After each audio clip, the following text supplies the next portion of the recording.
सत साहिब सतगुरुदेव की जय। बंदी छोड़ कबीर साहिब जी की जय। बंदी छोड़ गरीबदास जी महाराज जी की जय। स्वामी राम देवानंद जी गुरु महाराज जी की जय हो।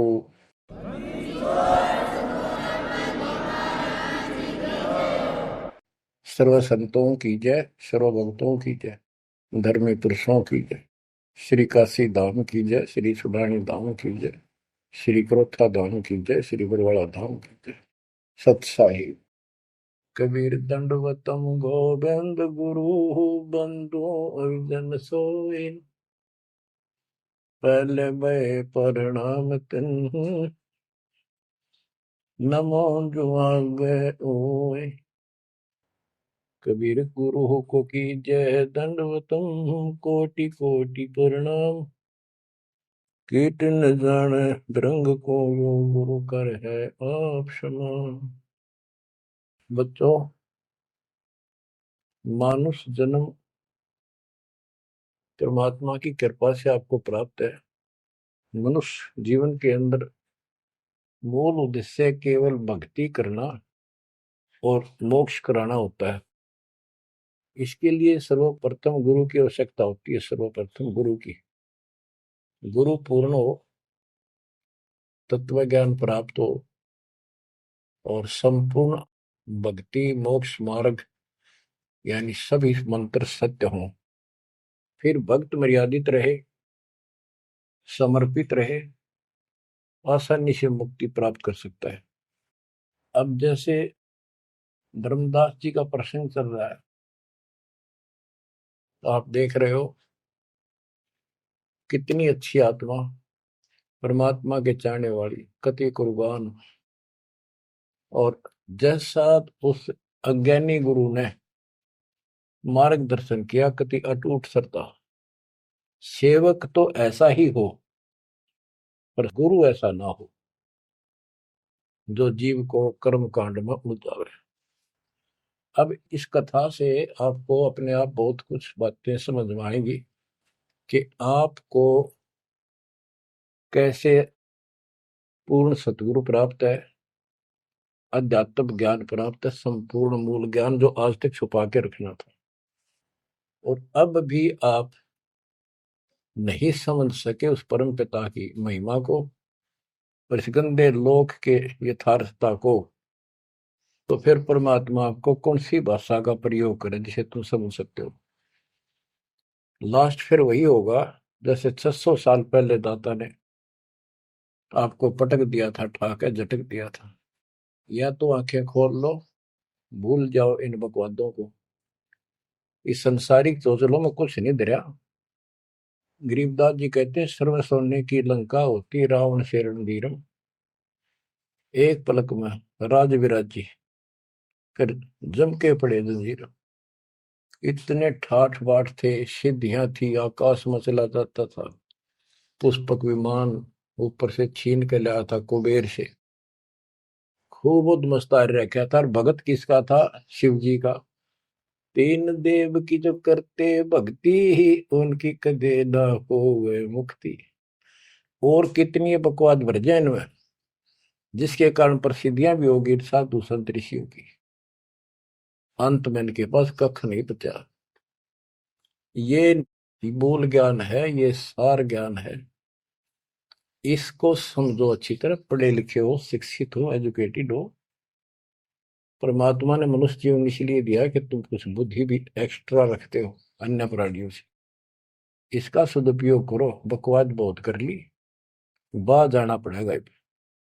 अब बच्चों, प्रसंग धर्मदास जी का चल रहा है। देखो, अपना पिता अपने लिए कितना कष्ट उठा रहे हैं। एक जीव को काल की दलदल से बाहर खींचने के लिए कितना कुछ उन्होंने किया। बालक की तरह पीछे पीछे फिरे, कहाँ जंगल में, कहाँ किसी दरिया पे, कहाँ किसी तालाब पे, कहाँ कहाँ कष्ट वो मालिक उठाया उन्होंने। वो कहते हैं, दो दिन मेरी शरण हो, ताका हूं मैं दास, केल गिर लग गया फिर गुप्त धरती आकाश। जैसे राजा अम्बरीश था, उसके पीछे लगे रहे थे, लेकिन हम नहीं समझते, जब हमारे पास दो पैसे हों, या 14 काल की छोटी सी राजा था, भगत बतेरा था, यज्ञ बहुत करता था, वाह हो रही थी, पिछले संस्कार भी अच्छे थे। वो संस्कार कब बने? जब कभी कबीर साहब की शरण में था, जैसे कलयुग में हो तुम। अब ये जो रह जाएंगे ना, पार हो गए सो हो गए। भक्ति ये अच्छी करते हैं क्योंकि सत्साधना मिल गई। एक सांस की कीमत कितनी गजब की है, इसकी बहुत वैल्यू है। पार ना हुए तो फिर ये नो फंस जाएंगे काल के। इनको स्वर्ग में रखेगा, देवता बनावेगा, पूरा माचे माचे आन देंगे, फिर राजा पृथ्वी बना देगा। पृथ्वी पा के फिर ये पिछले पुण्यों के कारण ठाठ तो होने हैं, और भक्ति भी करेगी आत्मा, क्योंकि पीछे भक्ति की चास पड़ी हुई है इसको। तो भक्ति गलत करें जाएंगे, लाभ न्यारे हुए दिखेंगे। यो काल का भयंकर जाल है। मालिक फिर भी अपने बच्चे के साथ रहता है, फिर भी उनको राह दिखाने की चेष्टा करता है, किसी न किसी रूप में अपनी सच्ची भक्ति फिर से बताने की चेष्टा करता है। मानते हैं ना मानते वो अलग बात है। फिर राजा जनक हुआ अम्बरीश का जीवन पूरा करके, राजा जनक का पूरा करके फिर स्वर्ग गया। स्वर्ग में जाते समय लूट लिया काल ने। बिना विवेक वेख जो धारा सब करते सो भी बिना विवेक के न्यू नाश करते हैं। उड़ा दया भाव दिखा दी, अपने पुण्य दे दिए, और फिर नंगड़ होकर पृथ्वी पर आ गया। सारे पुण्य वहां खत्म कराया, आधे आधे ऊपर स्वर्ग में भोग लिए, और फिर पृथ्वी पर आ गए। पहले राजा था दो जीवनों में, राजा अम्बरीश वाली आत्मा। अम्बरीश राजा, राजा जनक सीता का पिता। और फिर वही आत्मा बाबा नानक बनी, खुद नौकर लगा के नवाब के यहाँ। जब ये इस स्थिति में आ गया, कति हैंड टू माउथ हो गए, तब दाता फिर मिले अपने बच्चे को।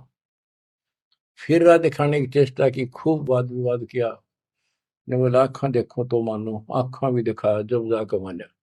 बच्चों ऐसे आज आपके साथ खड़े कर दाता देख कहां सिर के होने लग रहा है, यह भी तरह समझ में नहीं आ रही, ये भी तुम नहीं समझ पा रहे। What is this? इसका नाम है कबीर भगवान। इसको कहते हैं सक्षम समर्थ परमात्मा। बच्चों यहाँ देखो, मालिक ने कैसे अपने बच्चों तक संदेश पहुंचाने लग रहे। काल ने जुल्म करने में कसर नहीं छोड़ी, पर यूं भी तो उसका बाप है। और देखो अपने बच्चों को कैसे अमृत छकाने लग रहे। इन क्रियाओं को देखकर ये विश्वास कर लेना चाहिए कि आप समर्थ की शरण में आ चुके हो।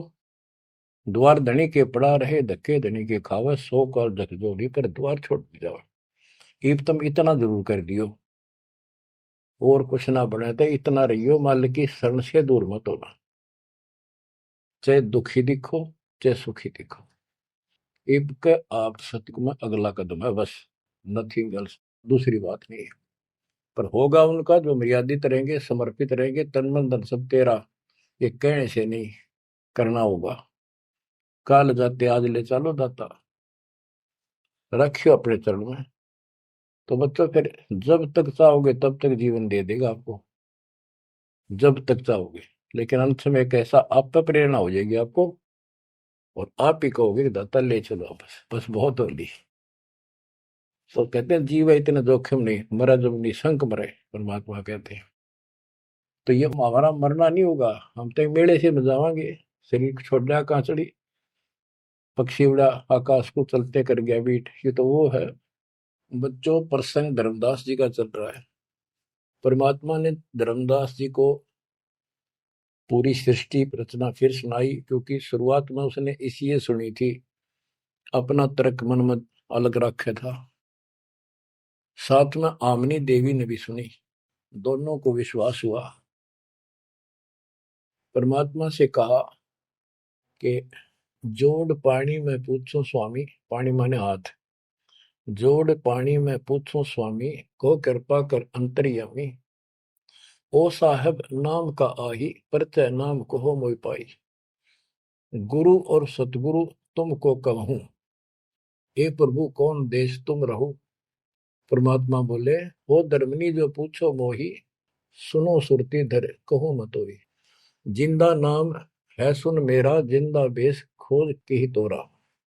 हम सतगुरु के सेवक आही, सतगुर संग हम सदा रहाई। सतपुरुष व सतगुर आही, सतलोक में वह सदा रहाई। सकल जीव के रक्षक सोई, सतगुर भक्ति काज जीव होई।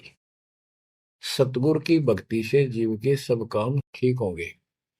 सतगुर सत्य कबीर सो आही, गुप्त प्रगट कोई चिन्ह नाही। सतगुर आज जगत तन धारी, दासा तन दर शब्द पुकारी। काशी रह परख हम पावा, सत नाम उन्मोहि दर डावा।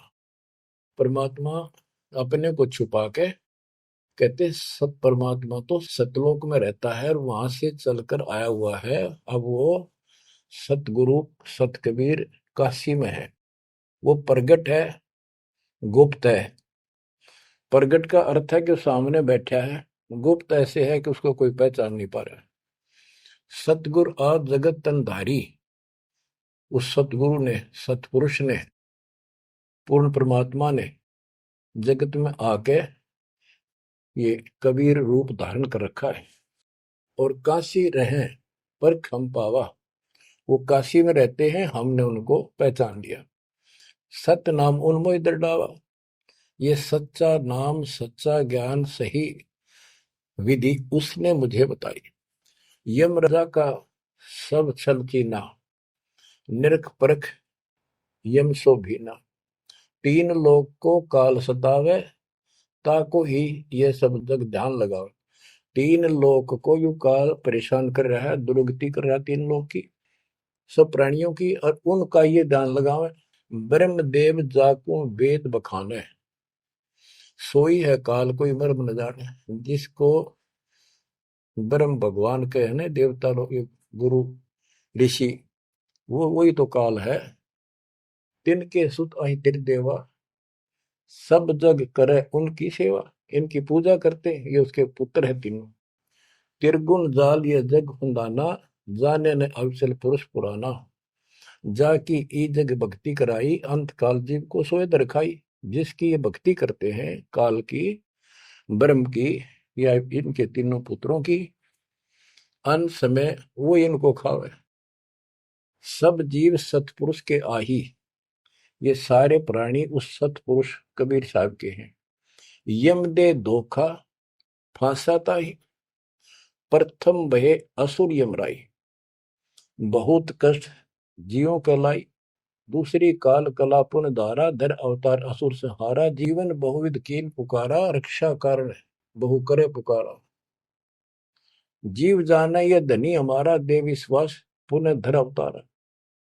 अब क्या ये बताना क्या चाहते हैं परमात्मा? हिरण्यकशिपु, उसको काल ने पैदा किया, उसने उद्मस्तारे भगत को सताया, हाहाकार मची सारी जनता में। तो परमात्मा ने आकर उस राक्षस को मारा और विष्णु को रूप दिखाना पड़ा, क्योंकि कबीर साहब को जानते नहीं थे। बच्चों, भगत का रक्षक केवल कबीर साहब है। प्रहलाद भगत था, प्रहलाद विष्णु जी का उपासक था। इस भक्ति को यहां तक लाने के लिए दाता ने आगा पीछा कुछ नहीं देखा, ना अपनी महिमा की आवश्यकता समझी। यदि वो महिमा चाहे तो काशी में 120 वर्ष रहे एक निर्धन जुलाहे की लीला में, वो 1 मिनट में कुछ भी कर सकते थे, दुनिया पीछे हो लेती, पर ये इस मार्ग में चला नहीं। तो क्या बताते हैं कि विष्णु रूप धारण कर लिया, विष्णु भी खुश होगा, लोग कहें विष्णु जी ने रक्षा कर दी, विष्णु जी ने रक्षा कर दी। अब ये काल का जाल नो ऐसे अड़ा रहा। अब कबीर साहब ने इसको उसी तरीके से समझाने की चेष्टा की है, अपना रोल निकाल दिया बीच में। कबीर साहब समझाना चाहते हैं कि एक तरफ तो काल ने राक्षस बनाए, फिर तुम कहते हो विष्णु ने नरसिंह रूप धार करके और हिरण्यकशिपु को मारा, इसलिए विष्णु की महिमा बन गई। अब लोग विष्णु के चिपक गए, इसको भगवान मानकर पूजन लाएंगे। हीरो हो गया यो, जैसे पिक्चरों में देखो हीरो 2-4 रन गढ़ दे, बस वाह वाह वाह के जो है ना, इन करिश्मों को देखकर, चमत्कारों को देखकर इनका चिपक गए। ये सब काल का जाल है, परमात्मा ने इससे कोई लेना देना नहीं। परमात्मा चाहते थे इन भक्तों की आस्था बनी रहे, काल चाहता है ये नास्तिक हो जाए प्रमाण के लिए। परमात्मा से जब वार्ता हुई, इसने विवाद किया, तकरार करी, प्रथम बार आई।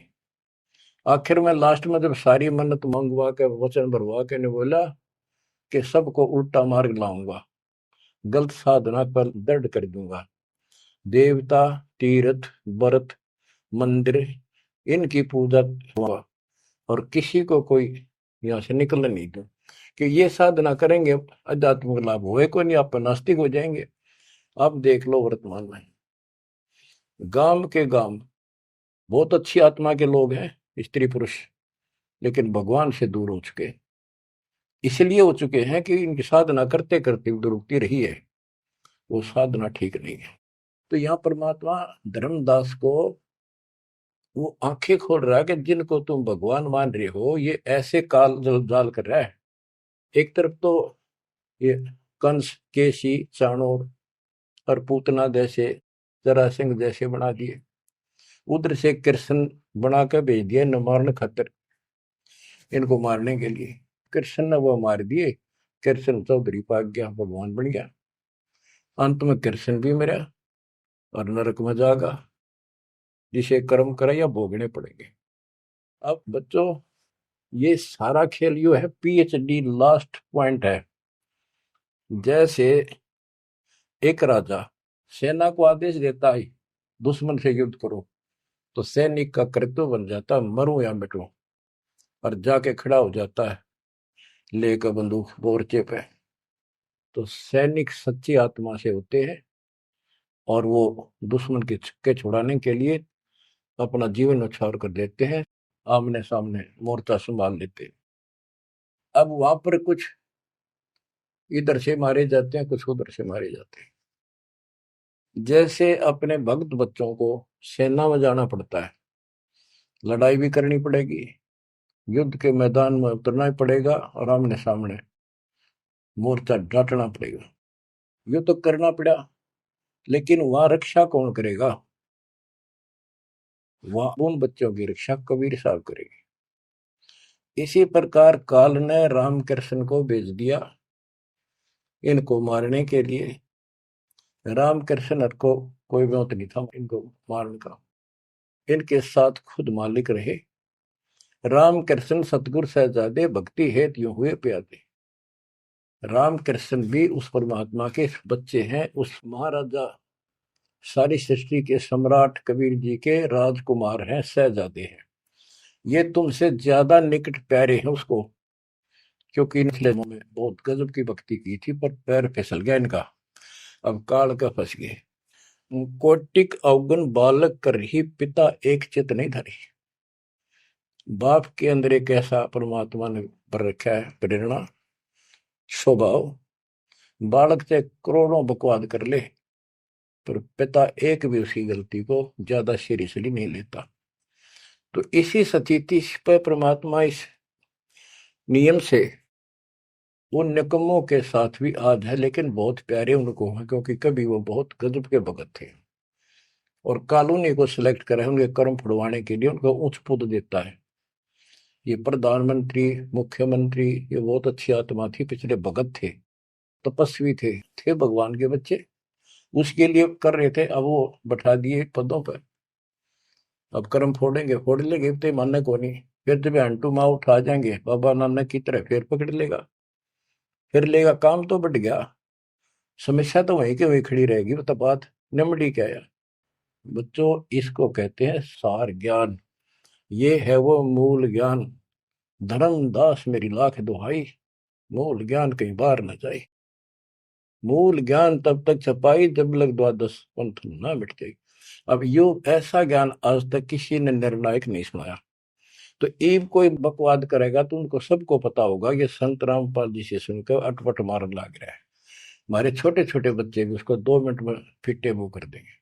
तो ये पंथ खत्म हो गए। बड़ा पेड़ होता है पड़ भी जा, उसकी एक आधी जड़ की तरह जाए धरती में लगी, वो थोड़ा बहुत हरा कई दिन रह जाया करे, पर अंत में उसकी लकड़ी सूखेगी। तो आज इनकी स्थिति शुरुआत हो चुकी है, ये सारे ढह चुके हैं। मालिक के तूफान इस ज्ञान के सामने इनका कोई औकात बची नहीं है। अब तुम ध्यान दो जिसके ऊपर ये मालिक गजब की रजा कर रहा है।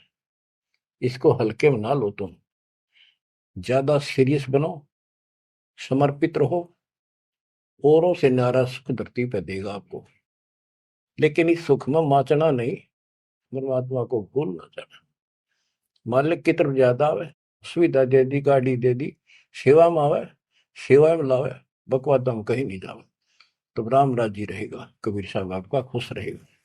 तो परमात्मा ये बताना चाहते हैं, जीव जाने ये धनी हमारा, जैसे विष्णु कृष्ण राम हो ये भगवान थे न, देख किसे तो कंस मार दिया, केसी मार दिया, रावण मार दिया, हमने के पल्ले पड़ा उसको मार लेते, हमने तो युरा पाया, ये कुछ बात बनेगी। प्रभुता देख किन विश्वासा, अंत काल पुंधर करे गिरासा। या प्रभुता देख के इनकी राम कृष्ण के बड़े हीरो थे, न्यों कर दिया, लोगों ने इनको भगवान मान दिया। ये बते डपली पिटन लाग रहे हैं। द्वापर देख कृष्ण की रीति, परमात्मा कहते तू कृष्ण जी का भगत है, सुन ले कृष्ण की नीति अनीति। आप मानते हो कृष्ण ने गीता बोली, पहले तो गीता में उसको भगत बनाया, धार्मिकता सिखाई, और गीता का पाठ अर्थ बतलाया, और फोन उनको कहा युद्ध कर, युद्ध कर, तुझे कोई पाप नहीं लगेगा, और पीछे वो पाप लगा दिया। हिमालय में जाके गड़ो, अश्वमेघ यज्ञ करो, तुमने बंधुघात किया इसलिए पाप लगे। और जब जिस समय महाभारत समाप्त हो लिया युद्ध, और युधिष्ठिर को राजगद्दी दे दी गई, तो बच्चों युधिष्ठिर को भयंकर स्वप्न आने लगे, मरे हुए आदमी दिखे, सिर कटे आदमी चलते दिखे, खावन पीवे सारी रात बैठ के काटे। द्रौपदी ने देखा, उसने अपने अन्य पतियों को बताया, अर्जुन को, भीम को, आदि को, कि ऐसी स्थिति आपके भाई की है, यू ना सोता ना आपको बताता, ये उस दिन का मेहमान है। तब सारे चारों भाइयों ने खड़े होकर उनसे प्रार्थना लगाई कि कोई बात बताओ, क्या आप हमें अपने भाई नहीं समझते? कोई कष्ट है, संकट है तो हम आपके साथ हैं, आप अकेले क्यों दुख पा रहे हो? हमें शेयर करो। कुछ दिन तक कुछ नहीं किया, फिर आखिर में बता दी कि ऐसी स्थिति है मेरी। फिर क्या होता है, जब ऐसा संकट आता है, आप अपने गुरु से ही बात करते हैं। श्री कृष्ण जी के पास गई, श्री कृष्ण जी को सारी स्थिति बताई कि हमारे भाई को ऐसे ऐसे समस्या होगी, कोई समाधान बताओ।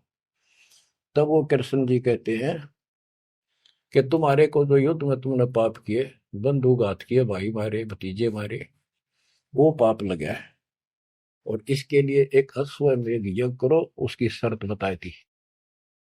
अर्जुन उस समय स्तब्ध रह गया कि ये, और कृष्ण उस दिन तो कह था तुम्हें कोई पाप नहीं लगा तो निश्चिंत होकर युद्ध कर ले, मैंने सारे रख, तो तेने मत बनाना। आज ये पाप कहां से आ गए? विवाद करना इसलिए उचित नहीं समझा कि जब मैंने ये पॉइंट उठा दिया, भाई मेरा इलाज नहीं करा होगा, क्योंकि उसमें करोड़ों रुपए लगने थे उस धर्मयज्ञ के अंदर, और युवती ने सोचेगा भाई खुश नहीं है मेरा इलाज कराने में, यू मर जाएगा, इतना धर्म कर्म का पक्का है। तो अर्जुन ने अपने सब्र का घूंट पिया, अपने दिल की झाल डटी, और जैसा कहा वैसे यज्ञ करवाई। उस यज्ञ में शर्त थी कि एक पंचायन संघ अलग से रखा जाएगा, कि एक आश्रम सा बना के साफ सुथरी स्वच्छ स्थान पर एक अलग से उसका स्टैंड बना के, और सब महापुरुष देवता पृथ्वी के ऊपर के लोक स्वर्ग लोक के सारे बुलाओ, और सब पृथ्वी के जीव, ब्रह्मा विष्णु महेश, सबको न्योता दे दिया। 56 करोड़ यादव, 12 करोड़ ब्राह्मण, 88,000 ऋषि, 33 करोड़ देवता, और ये सारे आगे। सबने भोजन खा लिया, और शंख नहीं बजा, यानी यज्ञ संपूर्ण हुई नहीं। यज्ञ पूरी ना हुई तो पाप कटे नहीं, वो दुख नो का नो रहेगा। तो इतना खर्च हो चुका, और बात वहीं की हुई, कोई ट्रीटमेंट नहीं। श्री कृष्ण ने भी खाना खा लिया। उस समय युधिष्ठिर ने पूछा, भगवान अब कैसे बात बनेगी, सबने भोजन खा लिया है। तब कृष्ण जी ने बताया, क्या तुमने इधर एक संत है, उसका ये सुदर्शन नाम है, वो एक गुरु भक्त है, उसको निमंत्रण नहीं दिया। भीम की ड्यूटी थी, सेवा थी उस साइड में निमंत्रण बांटने की। भीम से पूछा गया, भीम ने बताया कि मैं गया था पर वो गलत बोला। उसने कहा कि तुम्हारे से तो कसाई भी अच्छा था, तुमने इतने मानस मार दिए। वो विधवा बहन सैनिकों की आज तक टक्कर मार कर हो रही है, तुम बैठ के मौज कर रहे हो। नरक में पड़ोगे जाके, तुम्हारे अन्न खाकर नरक में जाना है क्या मैंने? पहले मुझे ऐसी ऐसी 100 अश्वमेघ यज्ञ का फल दो, तब मैं तुम्हारा टूक तोड़ू। कृष्ण बोला, फिर आपने क्या कहा? मैं के कहूँ था जी, उसने फिर कह दिया, बताओ ना मन्ना, ये तेरे बिना कि हमारी यज्ञ अधूरी रह जाएगी, श्री कृष्ण जी हमारे साथ। तब भगवान बोले, सारी बात बिगाड़ दी, तुम चलो। पांचों को रथ में बैठा के लाया, उनकी कुटिया से एक, कम से कम 1 योजन यानी 12 किलोमीटर दूर रथ रोक दिया। वहां से पैदल चल के आए नंगे पैरों। उस दिन क्या था, सुदर्शन जी ने अपने गुरु परमात्मा खुद कबीर साहब करुणा में नाम से प्रकट थे द्वापर में, उनके वो शिष्य थे, उनको सारी बात बताई। परमात्मा को पता था फेर आऊंगे, काम तो उनका होना को नहीं। तो सुदर्शन जी से बोले, तुम घूमन फिरन चला जा किते, वो फेर आऊंगे। फिर सुदर्शन जी तो चले गए भ्रमण पे, परमात्मा उनका रूप बना के वहां बैठी की कुटिया में। जब वह सारी टीम पहुंची कृष्ण वाली, जाते ही श्री कृष्ण ने दंडो प्रणाम की। साथ में पांचों पांडवों करनी थी। फिर कहा, परमात्मा ने पूछा, हे जगदीश, ये 3 लोक के मालिक, या कैसे आना हुआ गरीब की झोपड़ी पे? तो श्री कृष्ण जी ने कहा, आप जानी जान हो, इन्होंने ये पांडव हैं, ये भीम है, ये युधिष्ठिर है, सारी इंट्रोडक्शन कराई। ये आपको निमंत्रण देने आए हैं, इनके यज्ञ में प्रसाद पाओ ताकि इनका कल्याण हो। सुदर्शन जी बोले कि भाई मैंने इस भाई तक कही थी, देखो खड़ा मोटा हा, मेरी बात शर्त पूरी कर दो, तो मैं आज तैयार हूँ, नमक को नहीं चालू। तो श्री कृष्ण जी बोले, जी आपकी वाणी है, कबीर संत मंडल पहुंचा दिए, तजमाया अभिमान, जो जो कदम आगे रखे ओ एक समान। ये दाता, हम वहां से चल कर कहाँ से चले थे, आप तो सारे कदम जानते हो, और 12 किलोमीटर तय, 1 योजन तक हम कति पैदल आए हैं। यहाँ से वहां तक हमारे जितने कदम एक यज्ञ बनाए बताए आप, हे दाता, 100 आप लेखा ला दो, बाकी हमारी जोड़ी में डाल। साधु भूखा भाव का, धन का भूखा ना। ने बोला, वे चलते।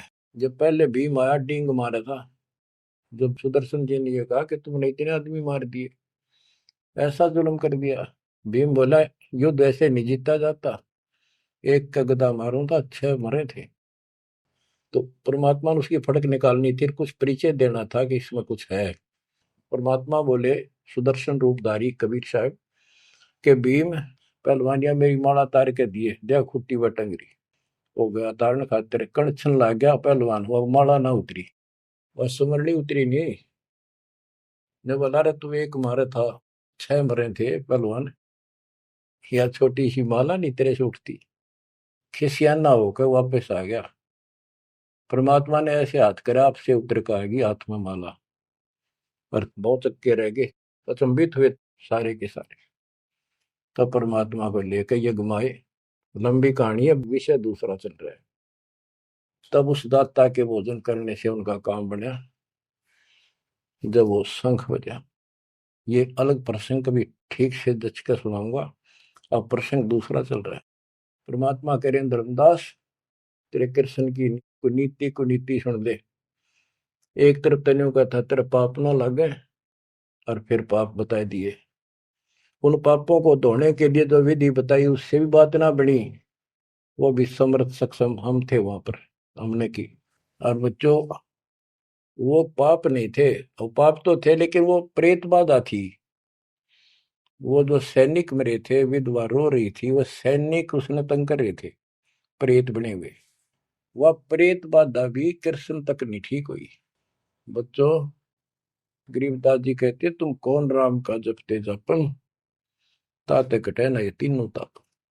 ये 3 ताप के तहत दुख था उनको। और वो पाप तो न्यो के न्यो रखे रह गए। ओए होए। अरे कोयल के बच्चों, ईब तक पकड़ दो अपने माँ की वाणी को, क्या कहना चाहते हो? अब विष का गाड़ा के साथ रहोगे क्या? अब क्या बताते हैं? गीता पाठ का अर्थ बतलावा, पुण्य पाछे बहु पाप लगावा, बंधु घात दोष लगावा, पंडों के बहु काल सतावा। पांडवों को काल ने खूब परेशान किया, और अंत में क्या हुआ? जब दुर्वासा जी ने श्राप दे दिया कि जैसे कृष्ण जी के पुत्र प्रद्युम्न और दो चार पांच और बच्चे मिलकर दुर्वासा जी द्वारका की बनी में बैठे थे, तपस्या कर रहे थे, कुछ दिन के लिए कहीं कहीं रुक जाते थे। वो पता चला कि बड़ा पहुंचा हुआ संत सिद्ध आ रहा है। द्वारका के बच्चे श्री कृष्ण को समर्थ मान चुके थे। किसी ने कंस मार दिया, केसी राक्षस मार दिया, चाणूर मार दिया, वैसे काल्यवन मार दिया। तो इन्होंने सोच रहे थे कृष्ण तो ऊपर धरती पे कोई सही नहीं। उन्होंने मजाक सूझ गए, वह किसी संत साधु का आदर नहीं करते थे, इस कारण से कि हमारे साथ कृष्ण हमारा कोई कुछ नहीं बिगाड़ सकता। तो उन्होंने शरारत सूझी के नो कहे दुर्वासा भूत भविष्य वर्तमान त्रिकाली बता दिए, तीनों काल की जानता है, चलो इसकी परीक्षा लेंगे। एक प्रद्युम्न का पेट पर कढ़ाई बांध दी छोटी सी लोहे की, और लेडीज कपड़े पड़ा दिए गुजरिया वाले, ऐसा दिखा दिया जाके जैसे बच्चा पेट में गर्भ है इसका। यूं पूछने गए महाराज, इनका कई साल में दया करी दाता ने? 12 साल हो गए बयान। अब ये पूछ जानना चाहते हैं कि इनका लड़का हो गया लड़की, बड़े उतावले हैं, आप भूत भविष्य की सारी जानो हो। दुर्वासा जी ने देखा ध्यान लगा के, ताकि बकवाद करना रहे हैं। गुस्से में होकर ने बोला, या दो कुल का नाश होगा इस पे, ना लड़का हो ना लड़की हो। और आंख लाल करी बाज लिए बच्चे थे, सब ना के बता पता चला। यानी उस दुर्वासा के श्राप का कृष्ण तक बात गई। कृष्ण जी ने समाधान बताया कि इस कढ़ाई ने घिसा के चूर्ण बना के प्रभास क्षेत्र में डाल दो जमुना में। ऐसा कर दिया गया। फिर भी श्राप न्यो का न्यू रह गया। वो श्राप वो द्वारका में उद्मस उतर गया, अचानक बालक मर गया, अचानक कोई और दिक्कत आ गया, छोटी सी बात पर लट्ठम लट्ठा, रोज झगड़े होने लग गए। कृष्ण जी के पास फिर गए, यू कारण क्या है बताओ भगवान, इसका समाधान बताओ। किसी न किसी की बात नहीं सुहारी, यू कौन सा पाप सेध गया नगरी का? कृष्ण जी बोला, भाई तुमने, जो दुर्वासा का श्राप है ये दुखी कर रहा है, इसका समाधान है तुम जाके वहां जमुना में स्नान करो प्रभास क्षेत्र में, जहां पर वो कढ़ाई के कंड डलवाए थे चूरे बना बना के।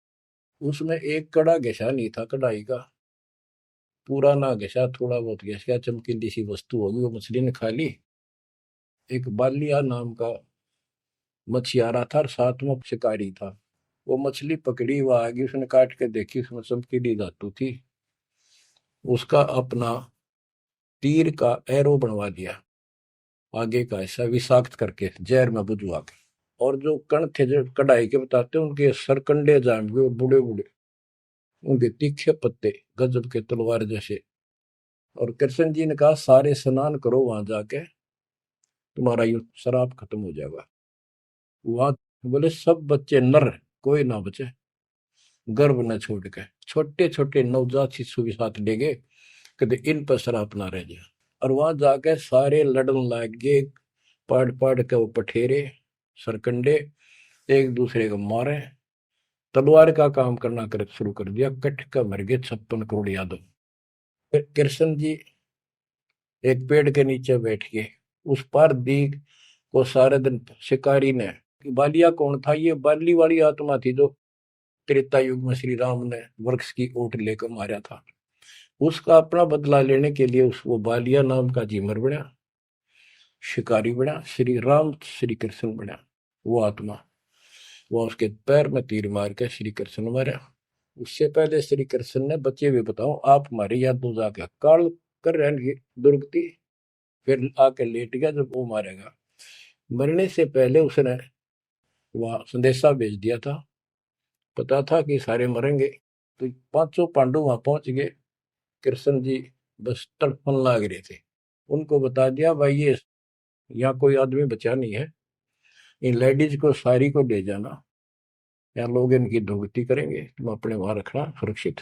और तुम जाके हिमालय में चले जाओ, वहां रहो भूखे प्यासे तप करो और वहां गड़कर मर जाओ, वापस ना आइए।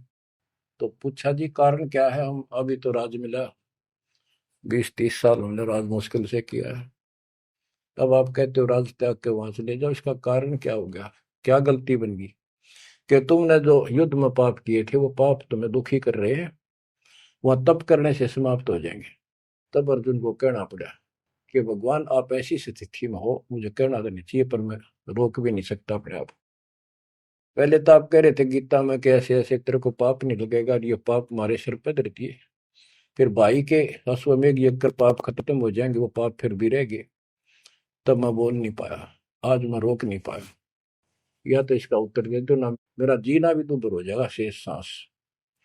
तब उसने बताया भाई मन ना मेरा मन के गीता में कहा था और के कुछ तेरे को बोल रहा था।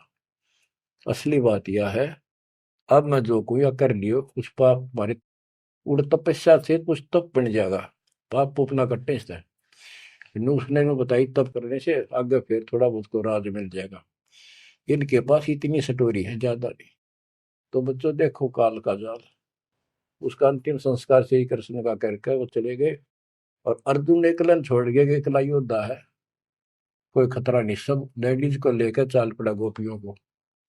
रास्ते में बिल्लों ने पकड़ लिया, उन्हें पीटा इस अर्जुन को। गोपियां लूट ले गए, लड़कियां ठा ले गए रामजादे। और इस पर धनुष साथ ले रहा था जो महाभारत के युद्ध में जो उद्मस्त आ रहा था, वो उठा तक नीचते। तब रोवा खड़ा खड़ा कि इस कृष्ण ने तुम्हारा नाश कर दिया, सारे हमारे साथ धोखा किया। जब नाश कराना था युद्ध में, मानस मरवाने थे आदमी, जब तक ताकत दे दी, अब मैं खड़ा खड़ा पड़ा। गीता भी यही कहती है, बलवानों का बल मैं हूँ, बुद्धिवानों की बुद्धि मैं हूँ। यहाँ परमात्मा कबीर जी बताते हैं युग कृष्ण नहीं, युग काल उनका बाप ये जुल्म करे भाई, इनको पता है नहीं हो क्या रहा है। धर्मदास ये बातें सुनकर चक्कर में पड़ गया, मुंह का नहीं देखे देखे, आंख भी नहीं झपके। ये भगवान कति सौ की सौ सच्ची, सारी बात बिड़ा करते। देखिए धोखे बैठे थे, साथ में हमने बैठी, दोनों टेक टेक सुने मालिक के अमृत वचन। ये परमात्मा हम रोज सुना करते, मेरी तरह पत्थर पड़ गए थे कल। आपके क्या गुण गाओ मालिक, कैसी आंख खोल दी मेरी। परमात्मा कहते और सुन ले। अब क्या है, हिमालय में चले गए सारे पांडव और वहां सारे मरते गिर जाते गए। तो कहते हैं जब ये पहुंचे ऊपर तो युधिष्ठिर बाद में मरा, और तो सारे बर्फ में गड़ गए, बर्फ में पैर गड़ जाते कति। लेकिन युधिष्ठिर का अंगूठा अंगूठा गला, बाकी शरीर जो का तो रहा, मर गयो भी गया। जब ये ऊपर गया, वो पहले जो चले गए थे मर मर कर, चारों पांडव और वो उनकी मां कुंती द्रौपदी, वह सारे नरक में ठोक रखे। यो पहले स्वर्ग ले जाएगा, फिर इसको कुछ समय नरक में डालना था, क्योंकि इसने धर्मदास झूठ बोली थी युधिष्ठिर ने। कौन सी झूठ बोली थी? कि अश्वत्थामा मर गया। द्रोणाचार्य गुरु का बेटा अश्वत्थामा था। द्रोणाचार्य इतना सूरवीर था, अगले दिन उसने युद्ध में उतरना था और कृष्ण जी को पता था, उसने बता दिया था जयो आ गया ना द्रोणाचार्य तुम्हारे सामने, एक नहीं छूटेगा, इतना धनुषधारी है। तो इसका इलाज ये है कि युधिष्ठिर झूठ बोल दे और कि नहीं मानने का। पहले कईयां ने जाके कहा नो कह दो कि इसका बेटा अश्वत्थामा मर गया, तो यो उस पुत्र मोह में इतना पागल हो जाएगा, इस पर हथियार नहीं उठेंगे और युद्ध तक करेगा, पर यू हार जाएगा, मारा जाएगा। तो युधिष्ठिर को सब ने कहा जाके कि अश्वत्थामा मर गया। कईयों ने जाके दूत भेजे गए दूसरी सेना में। तो द्रोणाचार्य बोले मैं विश्वास ना करूं, तुम झूठ बोलते हो। अगर युधिष्ठिर कह देगा तो मैं सच्ची मानूंगा। तो दूसरे कह तुम मार दियो, तो गिर दिया ठागा, फूक फेंक दिया ठागा। मैंने युधिष्ठिर को तैयार किया गया कि तू यह झूठ बोल। वो मना कर गया कि ना तो दिक्कत हो जाएगी और मैं झूठ नहीं बोल सकता। फिर एक अश्वत्थामा हाथी का नाम था, जैसे पशुओं के नाम रख लेते हैं ऐसे। वो अश्वत्थामा हाथी मार दिया। श्री कृष्ण बोला आप ये कह देना कि अश्वत्थामा मर गया, मंदी आवाज में कह दिए मेरा ना हाथी था, हाथी या मनुष्य। युधिष्ठिर इस बात पर राजी हो गया क्योंकि अगले दिन नाश कर रहा था उसने। तो मन में दोस्त तो आया उसके, झूठ बोल दी जाके कि आचार्य जी अश्वत्थामा हिते संस्कृत नौकंते द्रोणाचार्य का तो बुरा हाल हो गया, चक्कर आने लग गया कि अश्वत्थामा मर गया।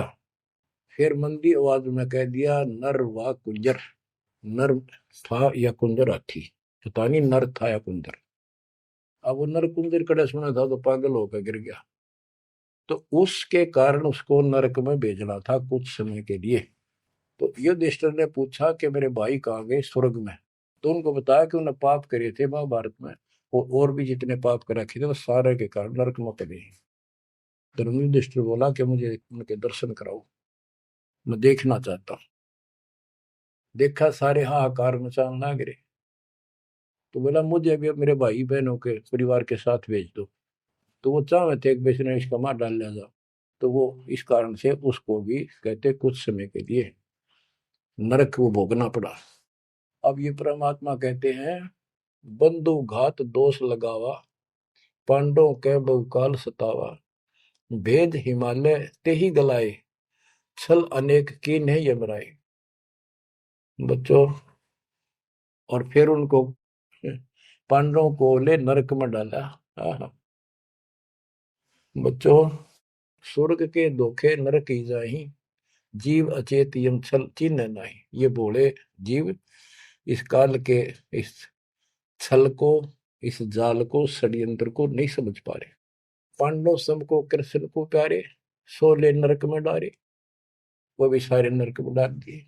मानुष जन्म बड़ेपन होई, सो मानुष तन जात बिगोई, नाम बिना नहीं छूटे कादू, बार बार ये नरक ही घातू। नरक निवारण नाम जो आही, स्वर्ण मुनिजन जानत कोई नाही। जो नरक से छुटकारा देने वाला असली नाम है, इतने देवता नहीं जानते, ना ऋषि जानते, ना ब्रह्मा विष्णु मही जानते। ताते यम फिर भटकावे, नाना योनिन में काल सतावे, बिरले सार शब्द पहचाने, सतगुर मिले तो सतनाम समाने। इतना कुछ सुनकर धर्मदास कहता हे साहब मैं तो पग सिर धरूं, तुम ते कुछ दुविधा नहीं कर। अब मोई चीन पड़ी यम बाजी, तुम ते भयो मोह मन राजी। अब आपके ऊपर मेरी कति आत्मा डट गई, मेरा मन कति खुश आपके। मेरे हृदय प्रीति अस आई, तुम ते हो गई जीव मुक्ताई। अब मुझे विश्वास हो गया कि मेरा कल्याण आपसे होगा। मुझे लगता है तुम ही सत कबीर हो स्वामी, कृपा करो तुम अंतर्यामी। हे प्रभु देव परवाना मोही, यम तरण तोर भजो मैं तो ही। मोरे नहीं और सो कामा, निस्तिन सुमरो सदगुरु नामा। पीतल पत्थर देव द्यो बहाई, इन फेंक दो उठाकर, सतगुरु भक्ति करो चितलाई। ये बंदी छोड़। हो। परमात्मा बोले सुनो धर्मनी, अब तो ही भुगताऊं, निश्चय यूं से तो ही बचाऊं। देव परवाना हंस बारू, जन्म मरण दुख सब टारू। ले परवाना जो करे प्रतीति, जिंदा कह चले यम जीती। अब वही आज्ञा देव धर्मदासा, मैं गमन करूं सतगुरु के पास है। अब मुझे आज्ञा दे, मैं अपने गुरु जी के पास जा रहा हूं। सतगुरु संग आयब तो पाई, फिर मैं अपने गुरु जी ने लेकर आऊंगा तेरे पास। तब परमाना तो ही मिलाई, उनसे तुम्हें नाम दिलाऊंगा मैं। क्योंकि अभी धर्मदास को पूरा पक्का करना था। धर्मदास बोले हे प्रभु अब तो जान ना दे, नहीं आए तो मैं बहुत पछते हूं। पछताई पछताई बहुत दुख पाऊं, नहीं आओ तो प्राण गवाऊं। हाथ से रतन खोई कोई डारे, सो मूर्ख निज कान बिगाड़े। ये मैं कैसे छोड़ू, अपने हाथ से रतन कैसे खो दूं। जब नहीं आए तो ना मैं खाऊं ना कुछ पीऊं, मैं मरूंगा। आप जब फिर नहीं आए तो परमात्मा ने कहा चाल पड़े, क्योंकि अभी ताव और बाकी देना था। धर्मदास सामने कति गली में खड़े हो गए, जब तक दिखते रहे आंखों में आंसू भरे रहे, एक टक देखते रहे। बच्चों, परमात्मा आपको मोक्ष दे, सदा सुखी रखे, शेष फिर दृढ़ हो जाओ, तड़फ जाओ उस घर जाने के लिए। परमात्मा आपको मोक्ष दे, सदा सुखी रखे, आपको अपने घर की याद बनी रहे, काल का दुख सदा याद रहे। सत्साई।